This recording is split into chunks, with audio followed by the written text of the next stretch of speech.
Okay, so we're here to do the top 10 vinyl finds of 2021, and man, what a year it was. I mean, personally, I have bought most of it online, on Discogs and Swedish eBay, but also on Instagram and Facebook. I shopped a lot from the stores, but from a distance. It's been a great way of purchasing records, in my opinion. If you follow my channel, you know that I'm deeply into psych and prog, 70s and 60s rock, heavy rock, but also jazz. This year started off really with a lot of psych. I listened to a lot of psych and prog, but at the fourth quarter maybe, I leaned a little bit more against the sort of the jazz part of my collection, and also buying wise. But you will see that it's mostly psychedelic music that reached my top list this year. I'm gonna start this list by showing you 10 records that I didn't think qualified to the top 10. So it's gonna be 10 totally random finds from 2021 that is highlights of this year's purchases. And then I'm gonna top it off by showing my 10 favorite records from 2021 that I bought, starting off with 10 and then going down. So without further ado, here's the intro.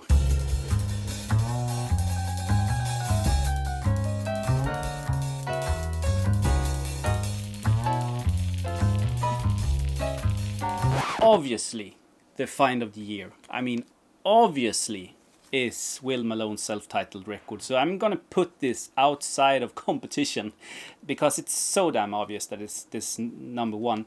1970 Fontana. I've talked about this all year, but it deserves to be talked about. It's the grails of all grails, in my opinion. Will Malone, composer, conductor, arranger, Fickle Pickle, Bobak Jones Malone, and Orange Bicycle.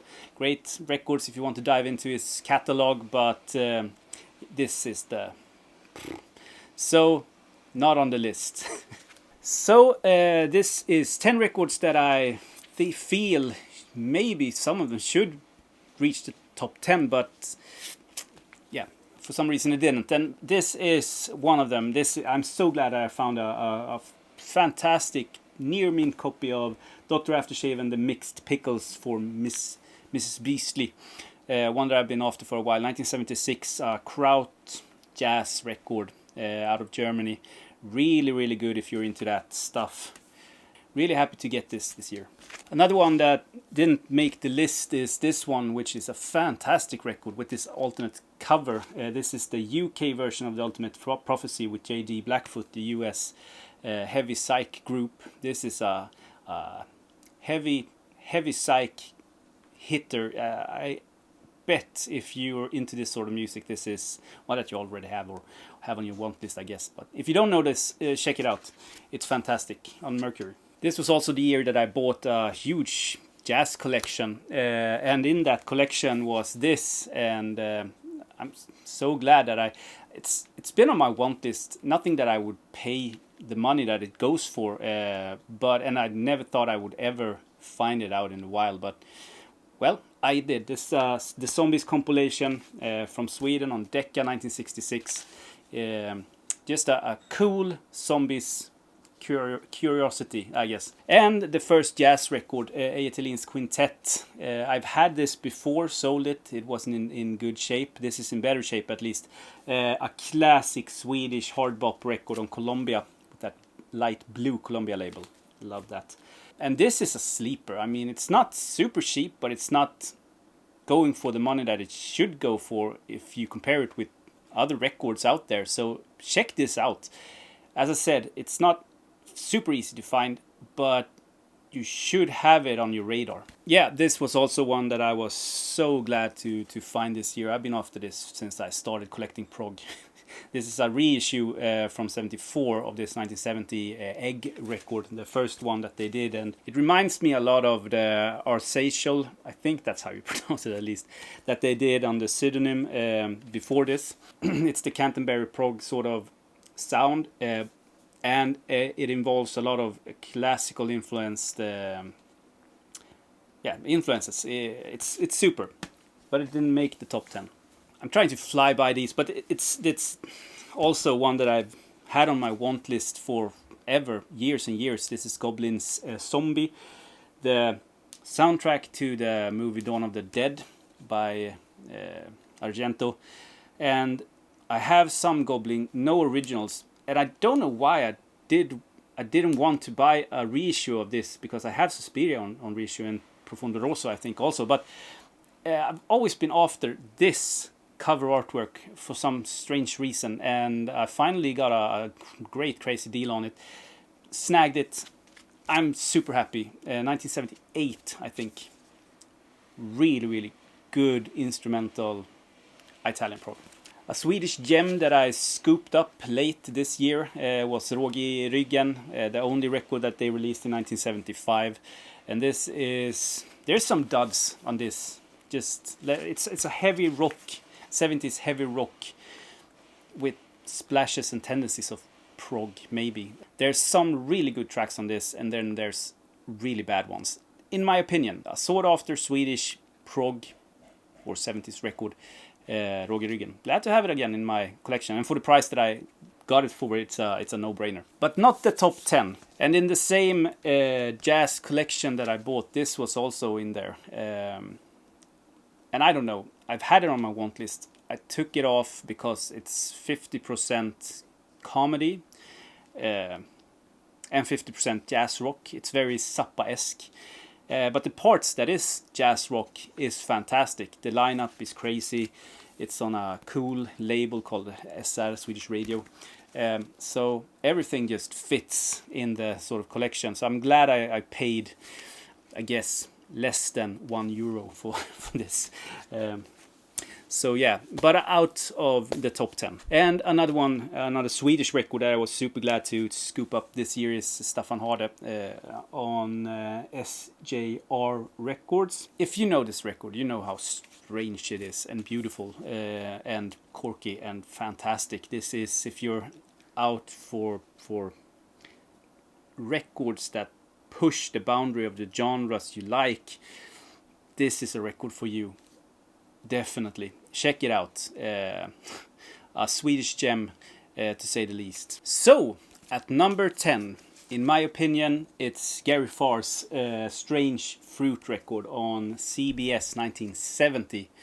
This is a great psychedelic progressive folk record at its finest. You have Mighty Baby collaborating with Richard Thompson. That's just saying it all. And in my opinion, find number 10, 2021. On number 9 is Arthur Brown's Kingdom Come with Galactic Soul Dossier on Polydor original press. This is a fantastic record. A project that he did with after Crazy World of Arthur Brown, obviously. Music-wise, it's just fantastic, and the way that I found it, I Frankensteined this. It's in one of the recent Vinyl Finds videos, so go back and check that out if you want the sort of story behind this. But in my opinion, number 9 on the list, complete in fantastic condition with poster and everything. Number 8 is Crescent with John Coltrane, 1964 original US press, stereo press. This was in that huge jazz collection that I bought, and I'm so glad that it was there. Impulse, all that good stuff in fantastic condition. Super glad that I have that. The next one is also one that I had on my want list for quite some time. This is Hilda Lin, Hilda Lin's Traum. Everything from the music to the cover artwork to the famous Pilz label is just to die for. Great German folk, because this is folk, maybe a splash of kraut, but it's mostly a folk record, and it's beautiful and it's great. Yeah. So at number 6 is Quartermast, first UK press of this, the only record that they released, but what a record. Everything from the cover to the Harvest label, to the music, fantastic 70s rock at its finest, and I'm super glad that I finally have a great UK first press of this. So number 6. So counting down, number 5, the top 5 finds of 2021, and what do we have on place number 5? Yes, it's Lee Morgan's the Sidewinder 1964 on the famous Blue Note record.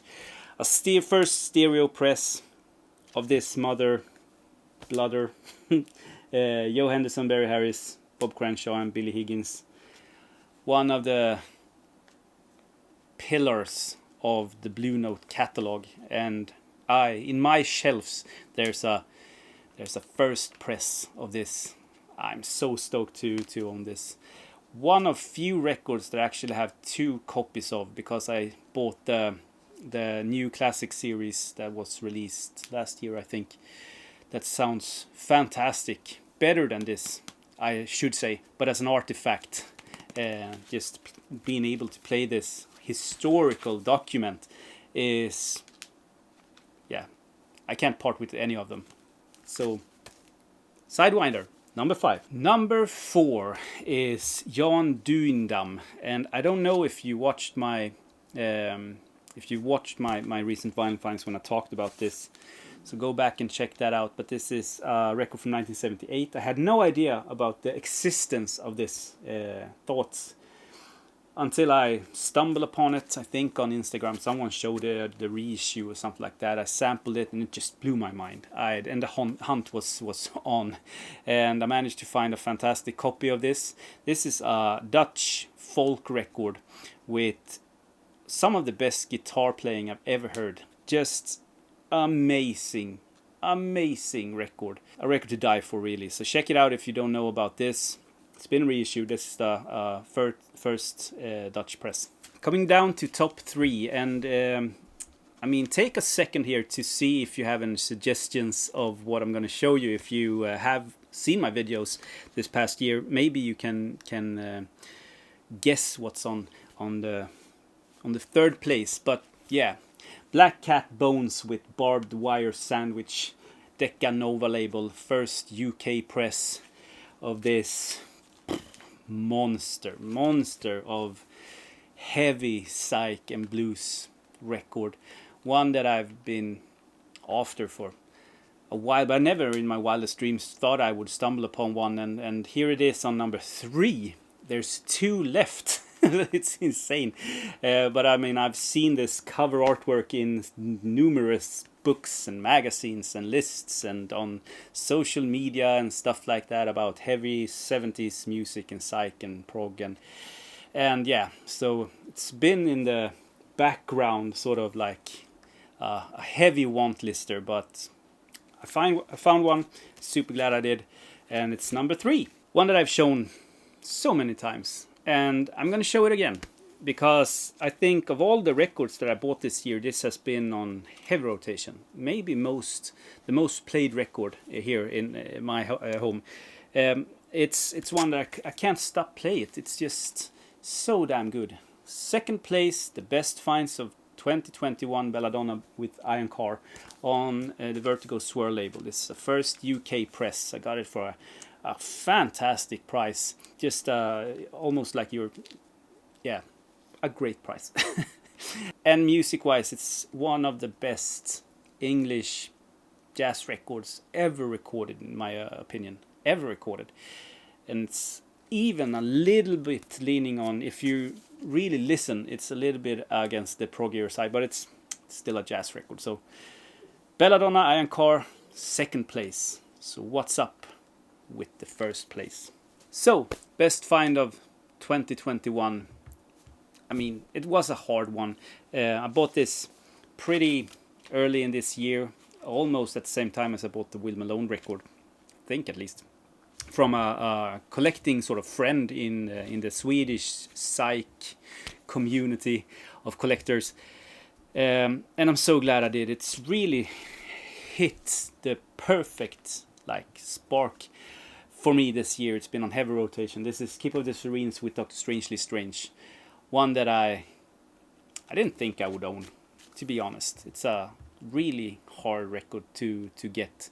The pink island, everything just screams fantastic about this.